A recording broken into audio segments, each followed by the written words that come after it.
Hi guys, welcome back to my channel. और आज हम करेंगे लीड कोड का question 152 maximum product subarray. क्या दिया है हमें क्वेश्चन में? Given an integer array nums, find a subarray that has the largest product and return the product. ठीक है, हमें करना क्या है, हमारे पास एक एरे है नम्स। ठीक है, अब जैसे एक एरे है, हमें इसमें से ऐसी सब एरे फाइंड करनी है जिसके एलिमेंट्स का प्रोडक्ट हमारा लार्जेस्ट होगा। अब जैसे देखो, ये अब पहली बात हमारी सब एरे क्या होती है? सब एरे होती है हमारी कंटेजियस पार्ट ऑफ एरे। जैसे ये 2 और -3 एक सब एरे बना रहे हैं, ये 2 अकेला भी एक सब एरे बना रहा है, ये 2 ये 3 और ये -2 ये भी एक सब एरे बना रहा है। ठीक है, और ये 3 और -2 ये भी एक सब एरे बना रहे हैं। तो लेकिन अब देखो, अगर मैं इस 2 को ले लूँ और इस -2 को ले लूँ, तो ये हमारी सब एरे नहीं बनेगी, तो ये हमारी सब सीक्वेंस बन जाएगी। ठीक है, तो हमने contagious part of array find करना है जिसका प्रोडक्ट लार्जेस्ट हो। अब देखो, हमने सब एरे फाइंड करनी है, तो इसकी ब्रूट फोर्स अप्रोच क्या है कि हम सारी की सारी सब एरेस को एक्सप्लोर करें, जिसका प्रोडक्ट लार्जेस्ट होगा उसको हम रिटर्न कर दें। ठीक है, इसको कोड करते हैं और इसमें दिक्कत है एक, वो हम समझेंगे क्या दिक्कत है। ठीक है, इसको एनालाइज करेंगे इस कोड को बाद में, फिर उससे हम एक ऑप्टिमल अप्रोच देखेंगे। पहले इस वाली अप्रोच को कोड करते हैं। इंट एन बना लेते हैं हम नम्स डॉट साइज।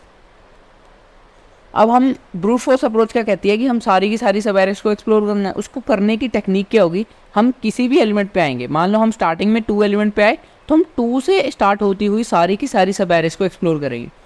अब देखो, हम एक फॉर लूप चलाते हैं, फॉर इंट आई 0 से लेके i लेस देन n तक i++। अब इस लूप से क्या करेंगे, हम सारे एलिमेंट्स को एक एक बार चूज़ करेंगे। सारे एलिमेंट्स को हमने एक एक बार चूज़ किया। पहले हम 2 पे आए, 2 पे आने के बाद हम क्या करेंगे, 2 से इमर्ज होती हुई सारी की सारी सब एरेस को चेक करना है। तो हमने 2 एलिमेंट एक पकड़ लिया है, उससे इमर्ज होती हुई सारी सब एरेस को चेक करना है, तो हमें एक और लूप लगाना पड़ेगा। अंदर एक और फॉर लूप लगाएंगे इंट जे। अब ये जे स्टार्ट कहाँ से होगा? अब देखो, हमने 3 से इमर्ज होती हुई सारी सब एरेस को स्टार्ट करना है ना। ठीक है, को चेक करना है ना। सब एरेस हमने उस एलिमेंट से आगे वाले एलिमेंट्स की जितनी सब एरे बनेगी वही हमने चेक करनी है ना। तो हम क्या करेंगे, अपने जे को आई से स्टार्ट करेंगे। आई को स्टार्ट करेंगे, जे लेस देन हमारा एन तक जाएगा। जे को हमने कर दिया इंक्रीमेंट। अब लूप में हम क्या करेंगे, एक बार प्रोडक्ट बना लेते हैं इंट पी आर। इसमें इनिशियली 1 डाल देंगे। 1 क्यों डाला है? क्योंकि हम प्रोडक्ट कैलकुलेट कर रहे हैं ना। अगर हम इसमें 0 डाल देंगे तो प्रोडक्ट हमारा जब भी हम मल्टीप्लाई करेंगे तो 0 हो जाएगा। ठीक है, तो इनिशियली प्रोडक्ट में हम डाल देंगे 1।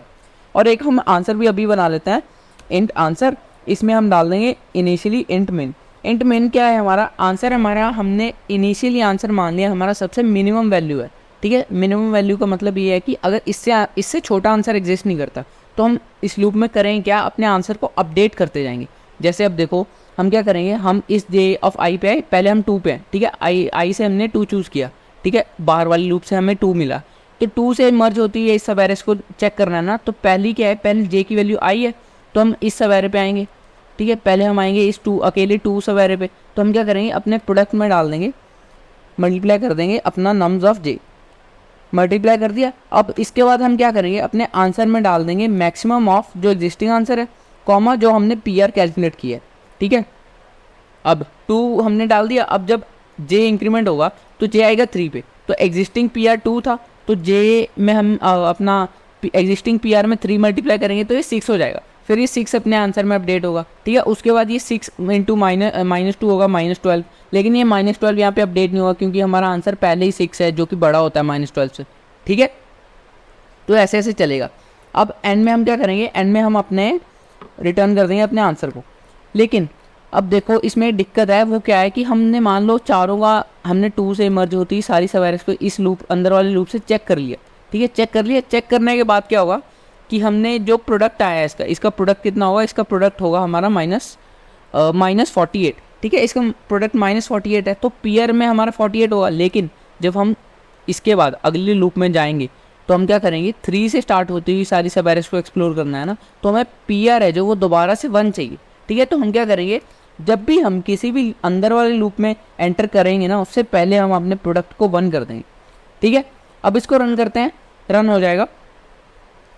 एक्सेप्ट करेंगे, ये एक्सेप्ट भी रुको, पहले तो गलती हो गई यहाँ पे हमसे। अच्छा देखो, ठीक है, सेमी कॉलन आएगा, मैंने डबल कॉलन लगा दिया था। अब इसको रन करेंगे, रन हो जाएगा। सबमिट करेंगे, सबमिट भी हो जाएगा। लेकिन ये बहुत अच्छी अप्रोच नहीं है। क्यों? क्योंकि इसमें टाइम कॉम्प्लेक्सिटी देखो, अब हमारी एक लूप लगा रहे हैं हमारा 0 से लेके n तक, और उसके अंदर हमने i से लेके n तक लूप चलाया है। इसका मतलब क्या है, हमारी time complexity O of n square तक जा रही है, ठीक है। स्पेस कॉम्प्लेक्सिटी हमारी कांस्टेंट है, वो तो हमारी ऑप्टिमल अप्रोच में भी कांस्टेंट रहेगी। तो हमने करना क्या है अगली अप्रोच में, हमने जो हमारी time complexity O of n square तक जा रही है उसको हमने कम करना है, ठीक है। उसको कम हम कितना कर सकते हैं, हम उसको O ऑफ n तक ले जाएंगे, ठीक है। O ऑफ n तक लेके कैसे जाएंगे, अब उसके लिए हम कुछ सिनेरियोज देखेंगे। क्या सिनेरियोज होंगे वो, मान लो हमारे पास अगर एक ऐसी सब एरे होती जिसमें सिर्फ पॉजिटिव नंबर्स होते तो हम अपने सारे के सारे एलिमेंट्स को इंक्लूड कर लेते, है ना, कर लेते ना, अगर सारे पॉजिटिव नंबर्स हैं। और ठीक है, पहला केस तो ये हो गया। और मान लो दूसरा केस क्या है कि अगर हमारे पास नेगेटिव नंबर्स हैं लेकिन अगर उनका काउंट इवन है, अगर नेगेटिव नंबर्स का काउंट इवन है तो अल्टीमेटली वो तो हमारा ऐड ही हो जाएगा ना आंसर में, तो भी हम सारे के सारे एलिमेंट्स को इंक्लूड कर सकते हैं, हमारा कभी आंसर नेगेटिव बनेगा नहीं अगर हम सारे के सारे एलिमेंट्स को इंक्लूड कर लें।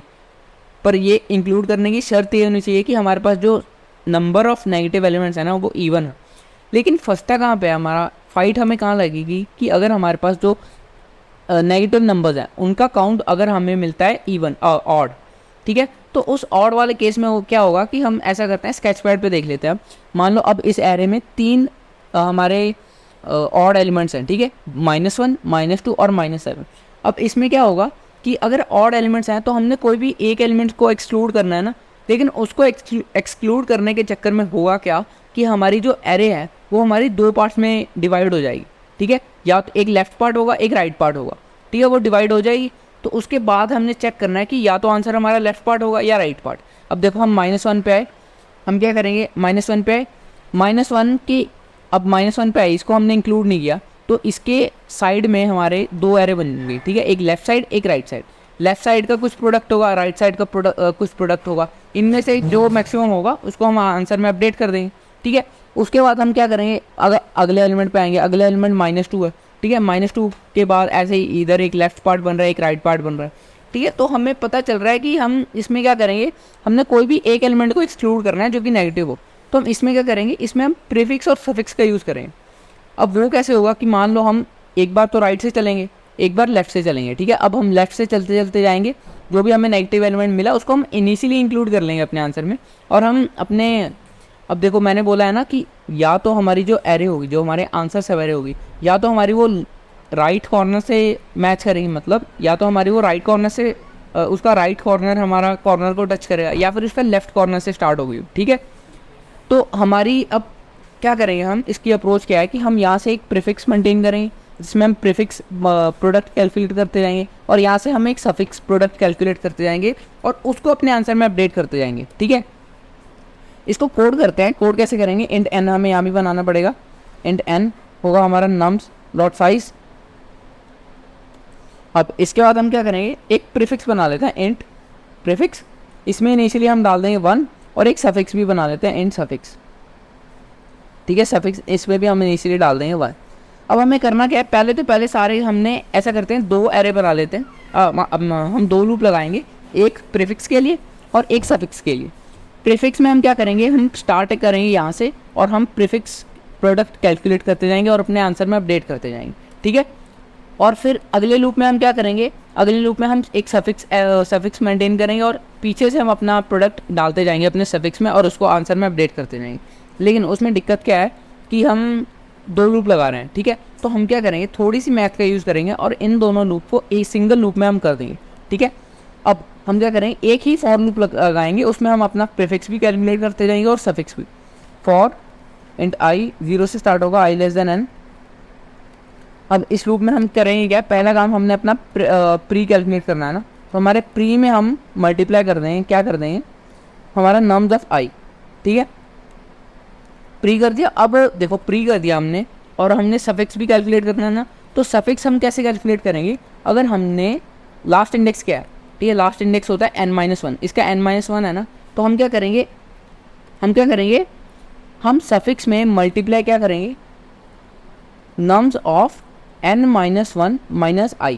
अब ये माइनस i क्या बता रहा है कि अगर हम पीछे से एक पहला एलिमेंट, अगर हम आगे से ith एलिमेंट ले रहे हैं तो प्री में अगर हम आगे से ith एलिमेंट ऐड कर रहे हैं तो सफिक्स में हम पीछे से ith एलिमेंट ऐड करेंगे, ठीक है, इसका मतलब ये है। और हम क्या करेंगे, अब यहाँ पे अपने आंसर में कर देंगे अपडेट, ठीक है। आंसर में अपडेट कैसे करेंगे, आंसर होगा हमारा जो एग्जिस्टिंग आंसर है उसका मैक्सिमम या फिर जो हमारा प्री और सफ में से मैक्सिमम है उसको हम अपने आंसर में डाल देंगे। ठीक है,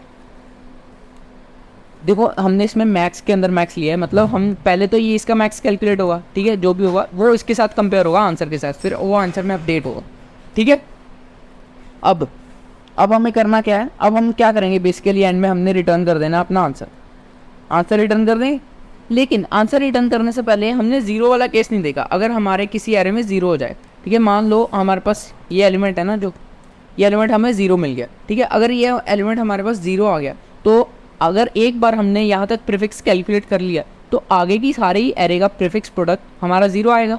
ठीक है, ऐसे ही सफिक्स के केस में होगा कि अगर एक बार भी हमारा सफिक्स जीरो आ गया तो आगे वाली एरे का तो सारा हमारा सफिक्स प्रोडक्ट जीरो आएगा।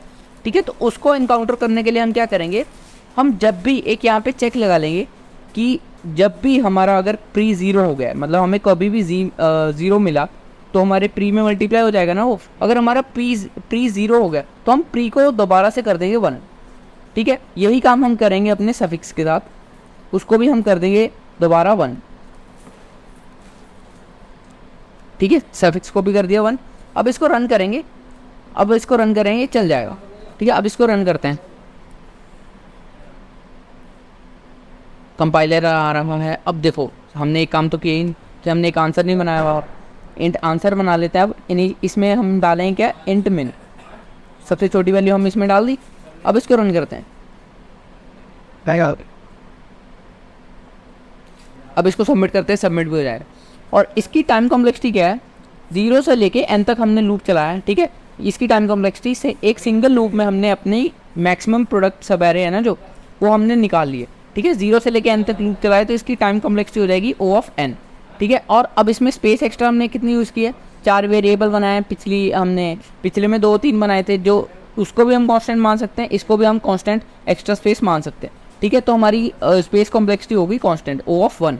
ठीक है, तो this was all about the code. और अगर वीडियो अच्छा लगा हो तो like, share and subscribe. See you next video with another amazing code. Till then take care, thank you.